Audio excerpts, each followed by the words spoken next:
You're being manipulated right now, and you probably like it. Every ad you scroll past, every headline you read, every speech, sale, or story, it's all engineered. Not to tell the truth, but to shape what feels true. Because the world doesn't run on honesty.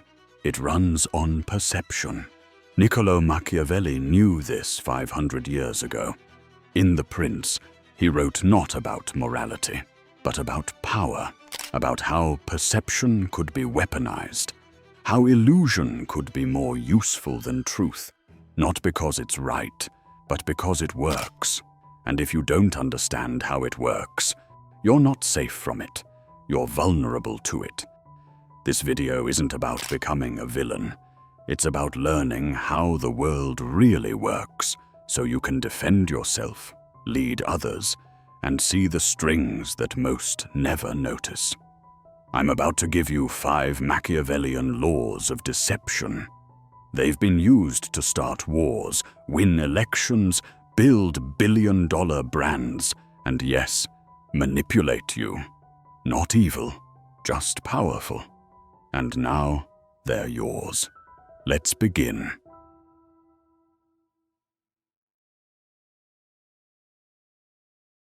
In a world obsessed with domination, the smartest move isn't always to look powerful. It's to look powerless. This is the first law. Feign weakness to mask strategy. Machiavelli understood that the greatest deception often begins with the illusion of incapacity. Not all strategies are loud. Some are silent. Some are disguised as failure. And the most dangerous individuals are the ones you never saw coming, because you were too busy watching someone louder.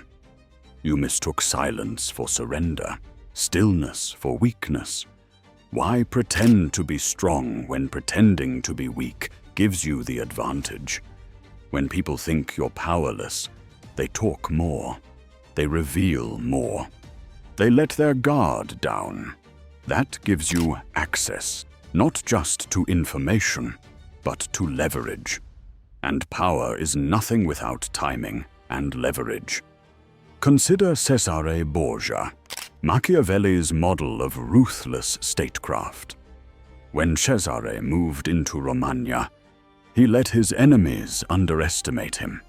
He acted slowly, even indecisively, until he didn't. Then he struck swiftly, punishing betrayal with brutal efficiency. The world expected a weak young prince. What it got was a master strategist wearing a mask. The performance was part of the plan. This law is about control, not of others, but of yourself. Your ego wants recognition. Your pride wants to display strength. But the Machiavellian mind delays that impulse. It hides behind confusion, passivity, even failure, until the moment is right. That pause is not hesitation, it's calculation. In a negotiation, play the uncertain novice. In a competition, act like you've already lost. In a room full of dominance, be the quietest voice. Let people believe they've won. Then, while they relax, you position yourself to win without resistance. Feigning weakness is not submission, it's strategy. You don't fake weakness to lose. You fake weakness to let others walk into the open, unarmed. And when the trap springs, it's already too late. Because real power doesn't boast, it waits.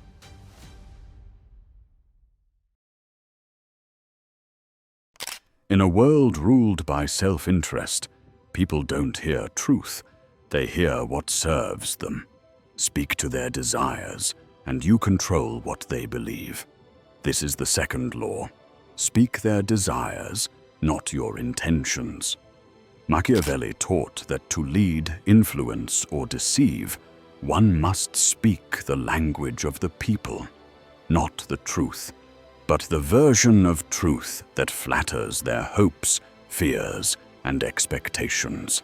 A leader who reveals everything is exposed, but one who mirrors the crowd becomes untouchable because the crowd believes he represents them. This isn't lying. It's selective truth, wrapped in emotional resonance. You don't say, "I want power." You say, "I want to protect you." You don't say, "This benefits me." You say, "This benefits us." You don't speak to what is, you speak to what they wish was true. History is filled with masters of this law. Take Napoleon Bonaparte. He didn't rise to power by preaching his personal ambition. He promised glory to the French people. He told them they were destined for greatness, that they were the heirs of empire. And through that desire, he carved out his own destiny. If you can speak someone's desire better than they can, you don't need to manipulate them. They'll hand you the keys to their loyalty and call it their idea. Even Machiavelli himself warned princes to say the right things, even if they must do the opposite, to appear merciful, loyal, generous, while being none of those things if the situation demanded otherwise. Because once people believe you understand them, they stop questioning your motives. They fill in the gaps. They justify your actions. They defend you, even when you betray them. When negotiating, speak to what the other person wants to believe. In persuasion, frame your message around their story, not yours. In conflict, align yourself with their values, even as you undermine their position. This law is not about manipulation. It's about translation. You're not changing the message, just the wrapping it comes in. Because if you speak your intentions, they may resist. But if you speak their desires, they'll follow you willingly. And that is power disguised as connection. It is the Machiavellian tongue, the language of control spoken through the mask of understanding.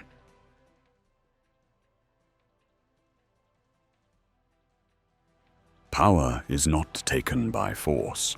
It's often handed over to those who seem like they have nothing to hide. This is the third law: reveal a little, conceal a lot. Machiavelli warned that transparency can be fatal in power games. People claim to want honesty, but what they really want is certainty. And the moment they believe they've figured you out, they stop fearing you. They stop respecting you. Predictability is the enemy of influence, so you must remain partially veiled. You show enough to appear open, but never enough to be understood. Every piece of information you reveal should serve a purpose. If it doesn't buy you leverage, trust, or fear, it's a liability. Even compliments, mistakes, and confessions can be calculated. They can create intimacy, disarm suspicion, and keep the real agenda hidden behind the curtain. Think of information like currency. Spend just enough to stay in the game.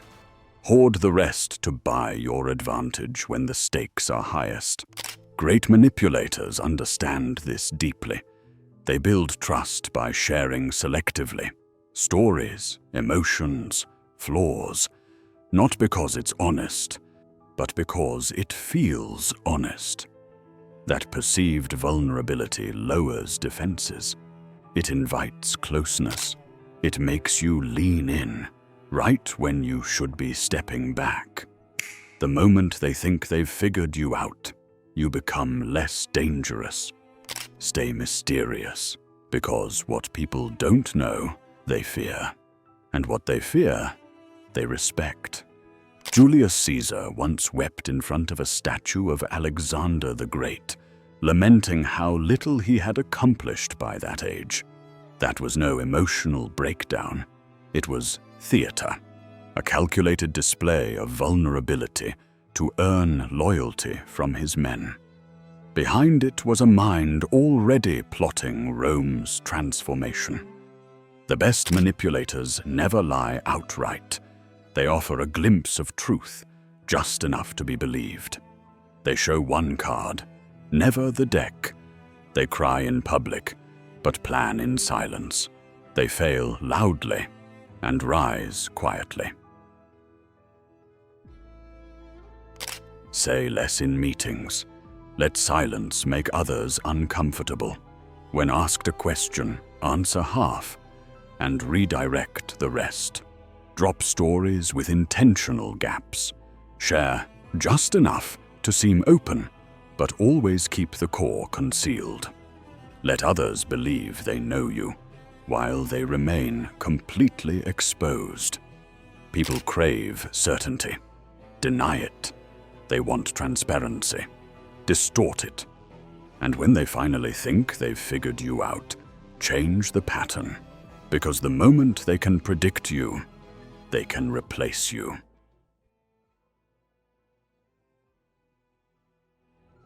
People don't see the world as it is. They see the world through the story they've been told. This is the fourth law: control perception, control reality. Machiavelli understood that what people believe is more important than what is, because people don't respond to facts. They respond to appearances, to symbols, to narratives. A weak leader who appears strong will command more loyalty than a strong one who appears weak. Perception is the battleground, and if you don't take control of the story, someone else will write it for you.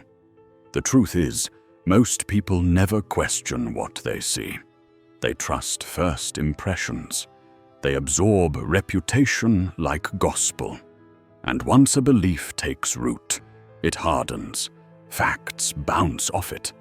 That's why the Machiavellian strategist crafts an image, not just a plan. Appear confident, even when unsure. Look powerful, even when vulnerable. Speak with certainty, even when lying. It's not about deceit. It's about direction. You're directing attention. You're setting the frame through which others interpret your behavior.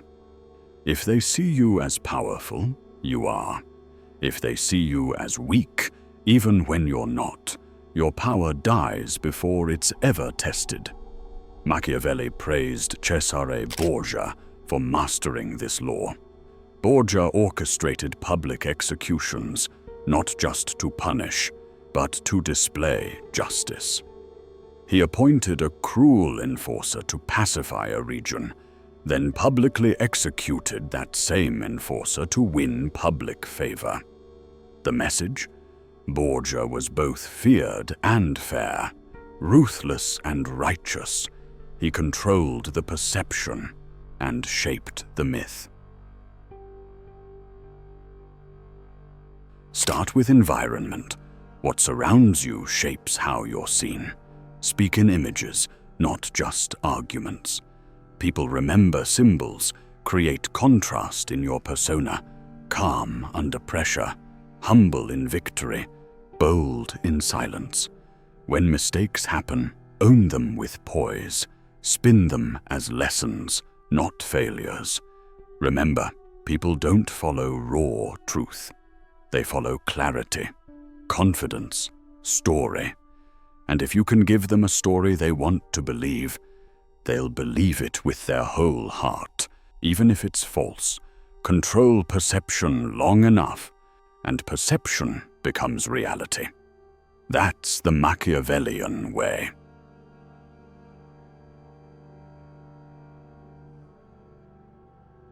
Lies deceive the mind, but honesty, the right kind, at the right moment, can conquer the soul. This is the fifth law. Use honesty as a weapon. Machiavelli is often seen as a champion of deception. But he understood something more dangerous than lies, a truth told with precision, a truth that feels rare, a truth that disarms, one that is so unexpected in a manipulative world, it earns instant trust and gives you power over the person who receives it. Radical honesty is not weakness. It's a weapon when used sparingly and with intent.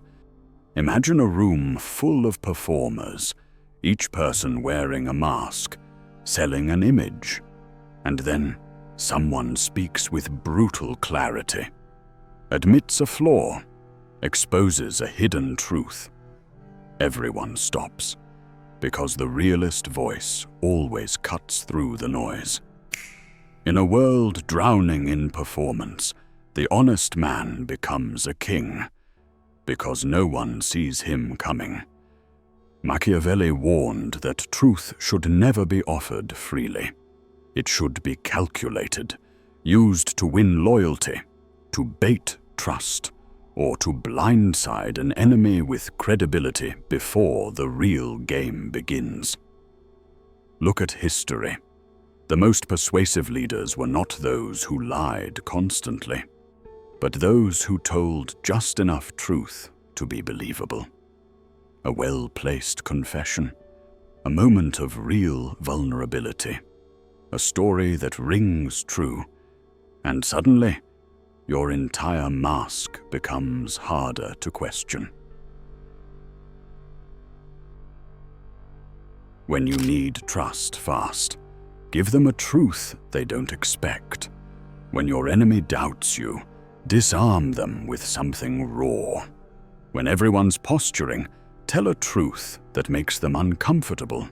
It'll feel like power, because it is. Honesty, when used with precision, isn't surrender, it's strategy. And in the right hands, it's lethal. If you're still watching, you already know. This channel isn't for the average. It's not for the blind optimist or the surface-level thinker. It's for people like you, those who want to understand what others ignore. The darkness behind the light, the flaw behind the virtue, the why behind the mask. So here's your bonus law. One I didn't include earlier because most people aren't ready for it. The most powerful mask is truth weaponized by self-awareness, not just knowing who you are, but knowing what parts of you scare others, attract others, or confuse them.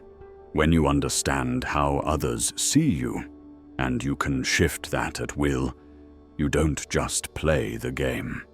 You become the mirror. You reflect back what they fear, what they want, what they trust, and no one ever sees who's really pulling the strings. That's the real endgame of everything we study here. This channel goes beyond power. It's about psychological evolution, how people fall, how they rise, how the human mind truly works, under stress, under pressure, in silence. So if you're here to go deeper, subscribe and sharpen the weapon that no one can take from you, your perception. See you in the next one.